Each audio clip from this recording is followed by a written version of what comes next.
Less than 3 hours from now, a 12-hour truce is set to take effect in Gaza. The international community continues, though, to push for a 7-day ceasefire, but that plan fell apart when Israel rejected it. CCTV's Jim Spellman reports.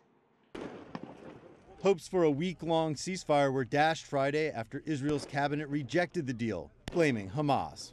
Khaled Mashal, the leader of Hamas, said yesterday in Qatar, he put so many preconditions on a ceasefire as to make a ceasefire impossible. So if the conflict continues, if the bloodshed continues, it's because Hamas has said no and has closed the door on a diplomatic solution. The deal was brokered by U.S. Secretary of State John Kerry and UN Secretary General Ban Ki-moon. It called for a week-long humanitarian truce in Gaza, where 18 days of fighting has killed more than 800 Palestinians and injured thousands more. Kerry and Bond say they will keep pushing for a long-term solution. We are confident we have a fundamental framework that can and will ultimately work. And what we need to do is continue to work for that. And that's exactly what we're going to do.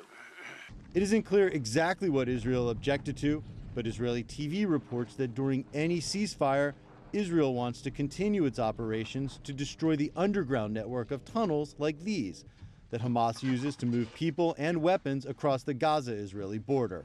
The aim of the operation that we have embarked on in this stage is to reach a situation where there are no attack tunnels that can cross from Gaza into Israel territory.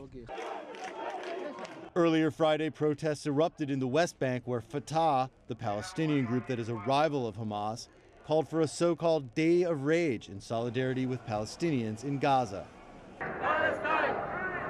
And pro-Palestinian protesters also took to the streets in Tehran, Kabul, and in front of the U.S. Embassy in London, where protesters had a message for governments like the U.S. that back Israel. It's not just Israel. You don't have to be literally killing people to have blood on your hands. Yeah. If you stand behind the oppressors and see people oppressed and not speak the truth, you are as much to blame and you have as much blood on your hands.